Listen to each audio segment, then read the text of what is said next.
So as we get closer to Phantasy Star Online 2 New Genesis, it looks like they're going to be discontinuing a lot of services that will be available in base PSO2. Now I know many of you guys might be wondering, when is PSO2 New Genesis going to launch? And unfortunately at the time of recording this video, we still do not have a release day. So do not worry, as we will be scouring all of social media in both the North American and Japanese version to make sure that we are able to get the release date to you the moment we know it. Anyway, going back to what's going to be discontinued in PSO2 base game, there's going to be a lot actually. Now, a lot of these login bonuses are going to be going across both the Japanese and global versions of the game, so both will have their services ending for PSO2 login bonuses. So with the first line saying that PSO2 login bonuses will stop upon the launch of PSO2 New Genesis, however, new login bonuses will be available at the launch of PSO2 New Genesis. The new PSO2 New Genesis login bonuses will actually include things that were previously available to scratch tickets, which are now salon free passes, star gems, and colored end change passes. If you're unfamiliar with a color end change pass, basically they're going to be the color change passes that are going to be used on the base attire and or the outfits that you're going to wind up seeing in PS2 New Genesis. These are actually really good changes because salon free passes and color change passes that will be available are going to be used a lot more frequently, especially when we start using the fashion creator or the character creation system in PS2 New Genesis. They also said that new first time platform login bonuses will be available, and basically they're going to be around the same ones, except for Steam is going to be losing the Half-Life Alyx, the Team Fortress 2, and other outfits that were associated in the scratch previously. The only thing that we're going to be able to get now from that is going to be the head crab emote and half-scape dolls. The first time login bonuses for Xbox One and the Microsoft Store really haven't changed either. The only thing that's going to be in addition to is we're also going to get half-scape dolls from there as well. And then we're also going to be seeing the EpicGames Store also add half-scape dolls in addition. They also say that items available from PS2 ARCs missions will be increased as of the launch of PS2 New Genesis,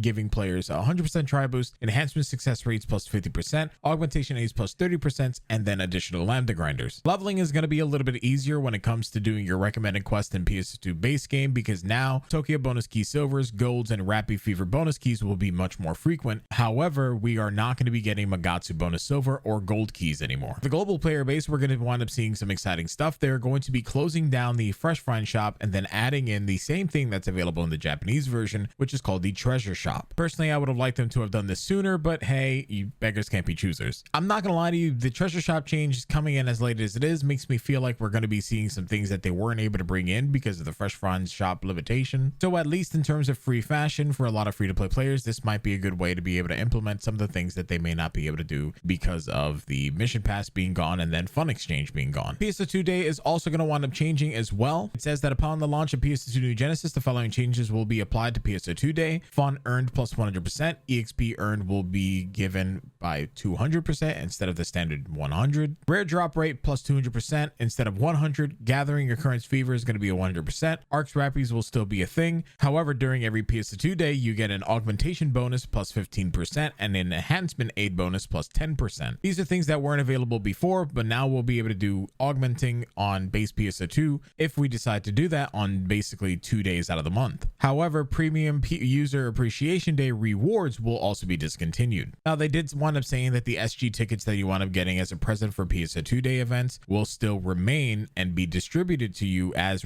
rewards in PS2 New Genesis versus PSO2 base game. They're also going to be announcing the full details to what PSO2 Day will be in New Genesis at a later date, so we're going to have to stay tuned for that. They also wind up saying that PSO2 event lobbies and limited time enemies will be released according to the table below, and they want to giving us this table. If you want to pause the screen here just to be able to take a screenshot, I'm also going to be leaving a link down to the website below so you guys can go ahead and check it out yourselves. Now, one of the biggest and most disappointing changes in my opinion is that now at the launch of PS2 New Genesis, there will be no more scheduled urgent quests in base PSO2. Urgent quests will now only occur spontaneously, meaning the calendars that we want up setting up for base PSO2 really isn't going to matter anymore. They also then go to say is that there will not be advance notice provided for PSO2 NGS urgent quests outside of special occasions such as events. What this means like to me is that urgent quests even in PSO2 and New Genesis aren't going to be scheduled anymore. Because the progression system in PS2 New Genesis is no longer tied to urgent quests, it basically means to me that these are just going to be fun events and fun instances and encounters that we're going to be able to do throughout the day. We're probably going to wind up setting up some sort of system in our personal Discord, so that way whenever there's an urgent quest up, you'll be able to add the actual role for people to be able to then be notified that an urgent quest is coming for whatever reason if they're not logged into the game already. They also wind up saying that upon the launch of PS2 NGS, there will be features for returning players that will no longer be available. Basically, the basic survey, the Stellar Wall unit set, the try boost that you wind up getting, extra presents when you do recommended, and then also the display of the returning player icon, they won't be visible anymore. I mean, this kind of makes sense to me because there'll probably be a lot of players who won't be playing base PS2 anymore, and they'll only be exclusively playing NGS. So it makes sense that if these things were to occur, they'd only occur in PS2 NGS as a whole. The friend referral system is also going to be ending, which is a little bit of a disappointment to me, but hey, I don't know. And then the gender settings are also going to be updated to show type 1 and type 2 to match what they are going to be in PS2 New Genesis. Now that we've actually went over the entire thing, I mean, there's a lot of good changes here, but there are a lot of things that just make me, I don't know, maybe a little bit worried at this point. Like, I know there's going to be a decent amount of content at the official launch of PS2 New Genesis, but some of the features that we wind up seeing here, I really want to understand of why they're actually removing them from PS2 base game. Is there something that would have been transferring over to New Genesis that we're not entirely sure of? Like, I completely understand things like scheduled urgent quests being removed,